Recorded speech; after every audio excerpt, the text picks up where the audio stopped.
conviction that this action is illegal and procedural and a blatant violation of the ODM constitution as well as the principles of natural justice. At no time have I been informed of any allegations against me, be they of indiscipline, insubordination, or incompetence in the execution of my duties as the Secretary General. Neither have I been invited to respond to any complaints in and out of the party on any matter that would constitute grounds for removal of a Secretary General. Consequently, no lawful organ of the party has invited me to any hearing.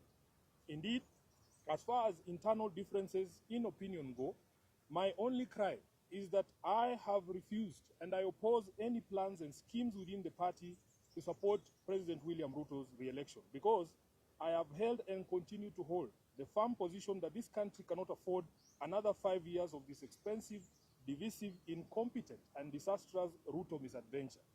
Kleptocracy is not a philosophy that an entire nation can give a second chance. This month marks the beginning of my 9th year as SG of ODM. I am the longest serving individual in that position. To serve that long at the feet of the enigmatic Raila Odinga needed one to summon all reservoirs of wisdom from all possible sources, but most importantly, to remain a true and loyal student of the great icon. Even in the current circumstances, I would never betray the ideals and principles of my late party leader. I have served this party with loyalty, diligence, and unwavering commitment because I had a leader in Raila who nurtured young people and young leaders and knew how to bring competing interests and egos into one functional movement. Together, we have defended the Constitution, strengthened internal party structures, and safeguarded the voice of millions of Kenyans who believe in social justice and accountable leadership. My record speaks for itself, and it always will. It is in public domain that my opposition to the party's dalliance with Ruto started long before the Right Honorable Raila passed on. He understood my reasons and accommodated them. It is also a known fact that regardless of what political deals Raila struck with different regimes, he would never have allowed his beloved party to be turned into a mere appendage of State House, where decisions are rubber-stamped after instructions are received from the regime. It is painful to note that sections of the party continue to desecrate the legacy and memory of Raila by turning this party into a theater of the illegal. Just last week, on 3rd February, a Gazette notice was released purporting to legitimize the recent changes in party leadership, with the rider asking for public input within 7 days, even though the stated date had lapsed by 3 weeks. Essentially, those who now purport to run the party are aware that, for instance, the new party leader was installed unprocedural and unconstitutional. These shortcuts and illegal edicts reflect the bad manners that progressive institutions and individuals pick up as soon as they get cozy with William Ruto. I leave it to the party members to judge if this really is the path that the Right Honorable Raila Odinga had set for us. Just 4 months after his death, we can all agree that Raila must be turning in his grave. In recent times, many respected personalities within the movement have reached out to me and the rest of the leadership, seeking a middle ground of unity, at least until the National Delegates Convention is called. I may not mention all of them, but the party trustees, and they know themselves, as well as Mama Ida Odinga and Her Excellency Ruth Odinga, the women representative for Kisumu, among others, have worked tirelessly to try and unite the party and renew the spirit of Raila in the party. But it seems the rest of the leadership, answering to instructions from elsewhere, has been unable to embrace dialogue. I want to assure our members across the country that this is not about positions. It is about principle. It is about protecting the integrity of our party. It is about ensuring that ODM remains a democratic institution governed by rules and not by impulses. And whatever actions I take from here, obviously after wide consultations, I will do so with my head held high, knowing full well that I have never once let down my leader, the Right Honorable Raila Odinga, or the members of this party who are its backbone. As I said in Busia, Raila did not raise cowards. He did not teach us to run away from hardship or challenges, but to confront them head-on. Our party constitution places a responsibility on us to fight for ODM, and fight we shall. Through all lawful means, we shall fight for this great institution until the very end. We will challenge every illegality in the courts of law and in the court of public opinion. Surrender is not an option for us.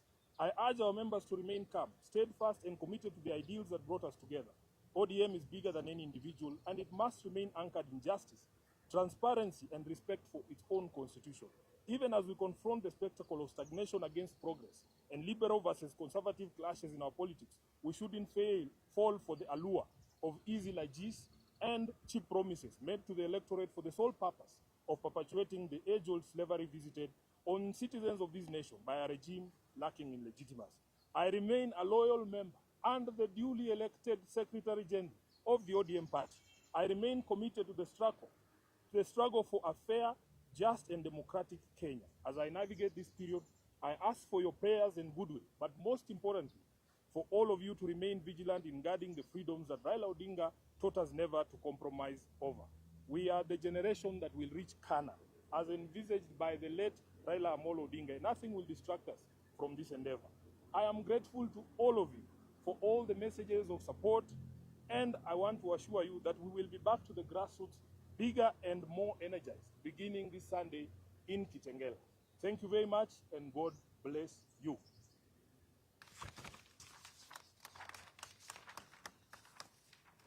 So we will allow the Deputy Party Leader to say a few things. The Honorable Governor James Orengo will say a few things, and the Honorable Winnie Odinga will say a few things. Then we will take questions. Thank you.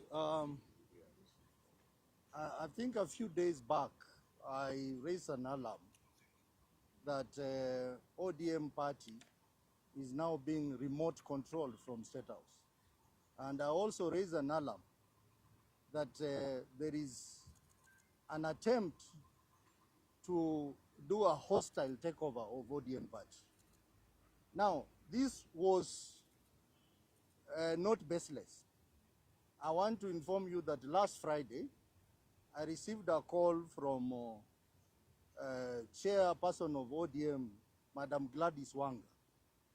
And Gladys Wanga gave the call to party leader, Oburu Odinga. And Honorable Oburu requested a meeting with me, which we set for Monday.